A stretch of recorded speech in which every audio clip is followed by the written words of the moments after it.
जीवात्मा क्या है, या कहूं कि जीव क्या है। कई जगहों पर जीव का वर्णन जीवात्मा करके किया गया है, परंतु जीव को जीवात्मा कहना केवल समझाने का प्रयास है। असल में आत्मा अलग होता है और जीव अलग होता है।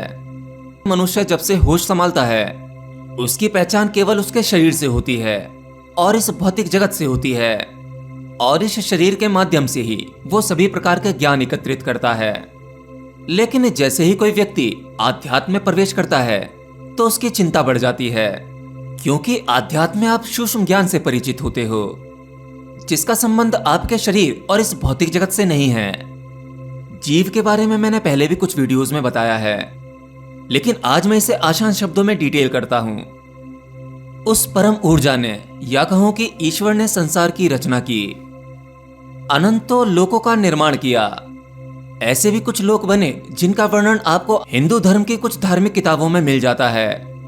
ऐसे लोग जो हैं पर वो नहीं हैं।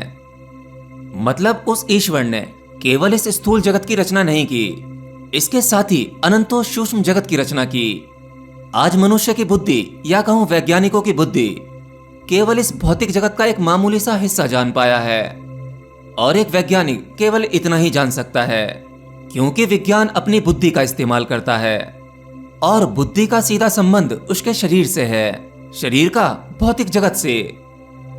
तो जब यह भौतिक जगत बना, गैलेक्सीज बनती चली गईं, प्लैनेट्स बने, सूर्य बने, ये पृथ्वी बनी।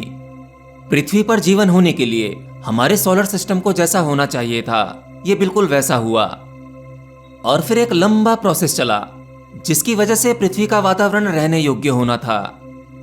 अब शुरुआती चरण में डायरेक्ट मनुष्य पृथ्वी पर नहीं रह सकता था, इसका वातावरण मनुष्य के लिए नहीं था। धीरे धीरे समय बीतता चला गया, समुद्र में जीवन आया, और फिर विकास प्रक्रिया चल पड़ी। इस पृथ्वी पर या अनंतों ग्रहों पर जो भी कुछ जीवन का कारण था, वह थी परम ऊर्जा। आज अपनी आंखों से जिन भी जीवित चीजों को देखा जा सकता है, या जो आपको निर्जीव भी लगती हैं, उनमें भी अणु परमाणु तेजी से दौड़ रहे हैं। तो कुछ भी मृत नहीं है, सब में वो परम ऊर्जा मौजूद है। तो इस विकास क्रम के दौरान मनुष्य आया। इस मनुष्य को जो चीज जीवित रखे हुए थी, जो इसे चला रही थी, उसका कारण भी ये परम ऊर्जा थी। और उसी ईश्वर, या कहूं परम ऊर्जा के कारण मनुष्य में धीरे धीरे बहुत सारे बदलाव आए। उसने अपने ब्रेन को डेवलप किया, और जैसे ही मनुष्य में बुद्धि का विकास हुआ, वह अपने आप को इस परम ऊर्जा से अलग समझने लगा। मनुष्य अपना अस्तित्व अलग जानने लगा। हालांकि उसके भीतर भी वह परमात्मा, वह परम ऊर्जा है, लेकिन उस परम ऊर्जा पर बहुत से लेप चढ़ गए हैं, जिसमें कि एक बुद्धि का भी लेप है। तो जैसे जैसे बुद्धि का विकास होता चला गया, मनुष्य अपने आप को अलग समझता चला गया, और वह इस संसार को ही सत्य मानने लगा। लेकिन इसी दौरान इस पृथ्वी पर अनंतों बार अवतार हुए, या कहूं मनुष्य ने अपने मूल स्वरूप को पहचान लिया। अब वो चाहे ध्यान करके पहचाना हो, या भक्ति करके पहचाना हो, या फिर भगवान श्री कृष्ण की तरह पूर्ण अवतार में ही जन्म लिया हो। तो ऐसे सभी सिद्ध पुरुषों ने अपने इस भौतिक शरीर में रहते हुए उस आत्मा को जाना। ये जाना कि इस शरीर में जो है वो कुछ अलग नहीं है, वो ही सर्वव्यापी है, वो ही सब में व्याप्त है, और वो ही अनंतों सृष्टियों को चला रहा है। जब कोई व्यक्ति अपनी पूर्णता को जान लेता है, या कहूं जिसे आत्मज्ञान हो जाता है, तभी वो ये बात कह सकता है, अहम ब्रह्मास्मि, मैं ही पर ब्रह्म हूं। भगवान कृष्ण ने भी कहा, मैंने ही ये सृष्टि बनाई है, और मैं ही सृष्टि के नष्ट होने का कारण बनूंगा। सब कुछ मुझसे ही उत्पन्न होता है, और एक दिन सब कुछ मुझ में ही विलीन हो जाएगा। अब इसे ऐसे समझो कि जब ये सब कुछ उस परमात्मा से जन्मा, ये अनंतों सृष्टियां, ये ग्रह, ये प्लेनेट, ये सौर मंडल, और हम सभी मनुष्य, सब कुछ मात्र खेल खिलौने हैं। यहाँ आप अपनी समय सीमा बिताएंगे, और एक दिन उस परम ऊर्जा में ही विलीन हो जाएंगे। जब कोई ऐसा सिद्ध पुरुष जो जाग जाता है, वो आसानी से कह सकता है कि मैं ही ईश्वर हूं। किसी ने कहा अनल हक, किसी ने कहा अहम ब्रह्मास्मि, तो किसी ने कहा कि मैं ही भगवान हूं। याद रखना, यह बात हर व्यक्ति नहीं कह सकता, और इसे अहंकार समझने की भी कोशिश मत करना। क्योंकि आत्मज्ञान होने के बाद अगर आवश्यकता पड़ती है तो वह परम ऊर्जा इस शरीर रूपी यंत्र के माध्यम से अपने होने का संकेत देती है। क्योंकि मनुष्य केवल मनुष्य की भाषा समझता है, इसलिए ईश्वर को भी मनुष्य का शरीर धारण करके समय समय पर ज्ञान देना पड़ता है। अब बात करते हैं जीव की। जीव का क्या रोल है, जिसे आप अपना होना मानते हैं, मतलब ये शरीर। जब आप थोड़े ध्यान प्रयोग करेंगे और थोड़ा सा भीतर जाएंगे, तब आप जीव को समझ पाएंगे। यानी आपके विचार। जीव कोई ऐसा नहीं है जिसे आप भूत समझते हो या जिसकी कोई आकृति हो। स्थूल शरीर के बाद सभी आकृतियां मन के द्वारा बनाई जाती हैं। तो जीव की कोई आकृति नहीं है। जीव है केवल आपके विचार, आपके विचारों का समूह, विचारों का संग्रहित होना। देखिए, आपने ये मनुष्य का शरीर लिया हुआ है। इस शरीर में आपके मन में निरंतर बहुत सारे विचार चलते रहते हैं। ये विचार सोते समय भी चलते रहते हैं।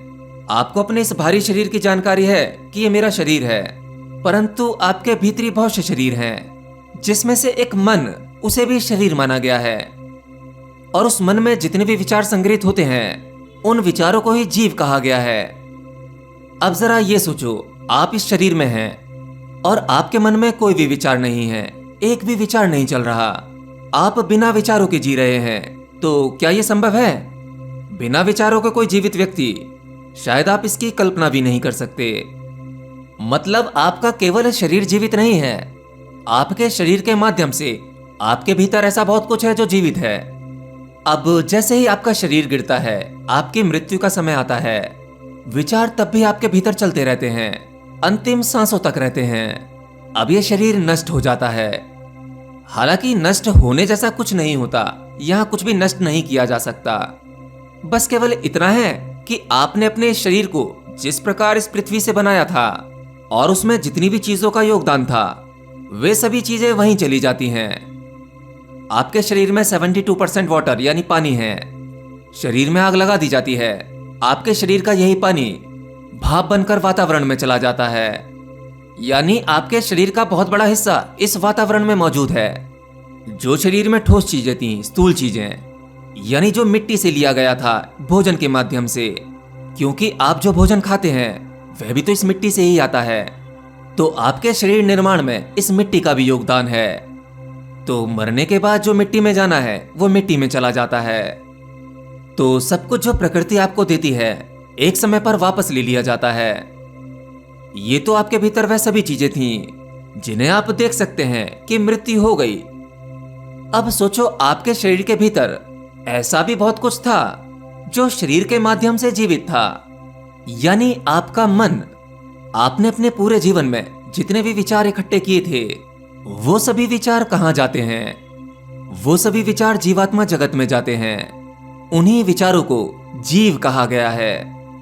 ऐसे ही अगर आप अपने भीतर थोड़ा और जा सके तो आपको अपने अन्य शरीरों के बारे में पता लगेगा, जो आपके सबकॉन्शियस यानी अवचेतन मन से संबंध रखते हैं। अब आप कहोगे, चलो ठीक है, शरीर गया, मन गया, जीव गया, या कहें आपके सातों शरीर वो चले गए। अब इसमें आत्मा कहाँ है? आत्मा कहीं नहीं है। अब जब सब कुछ आपने सेपरेट कर दिया, अलग कर दिया, तो अंत में कुछ नहीं बचेगा, और वह कुछ नहीं ही।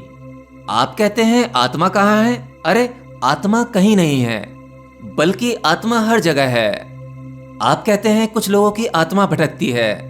आत्मा कभी नहीं भटकती, बल्कि जीव भटकता है। जीव नए शरीर पकड़ना चाहता है। कई बार बहुत से जीव जीवित व्यक्ति को पकड़ लेते हैं, जिसे कहते हैं कि भूत आ गया, किसी भूत ने इसे कंट्रोल कर लिया। तो वह जीव है जो नए शरीर ढूंढता है। यानी आपके द्वारा किए गए वे सभी विचार, उन विचारों की वो पोटली, वही विचार पुनः अनुभव करना चाहते हैं, जीना चाहते हैं, इस पृथ्वी जगत में रहकर सुख दुख भोगना चाहते हैं। उन्हीं को जीव कहते हैं। आत्मा तो सदैव से निष्काम है, सर्वव्यापी है, अछूती है, अनजानी है। अनजानी इसलिए कहा कि उसे जाना नहीं जा सकता, केवल वो हुआ जा सकता है। आपके सभी शरीर, या इसे इजी समझने के लिए मैं कहूं कि आपका जीव या आपके विचार, ये आत्मा से चिपक जाते हैं। ये आत्मा के द्वारा ही जीवित होते हैं और आत्मा पर ही चिपके रहते हैं और वहां चिपके चिपके ये भूल जाते हैं कि आत्मा ही हमारा स्वरूप है, हम सभी शरीरों का स्वरूप। हमारे जीने का आधार ये आत्मा ही है, ये परम शक्ति ही है, ये परम ऊर्जा ही है।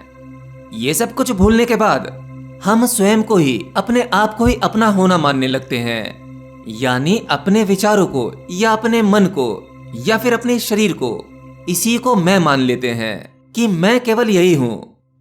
लेकिन आपका मन, मतलब आप सभी, आपके जितने भी शरीर हैं, सभी उस आत्मा के ऊपर लेयर बनाए हुए हैं। है तो वह सब जगह, लेकिन आप अपने आप को अलग समझने लगे हैं। इसी को अज्ञान कहते हैं।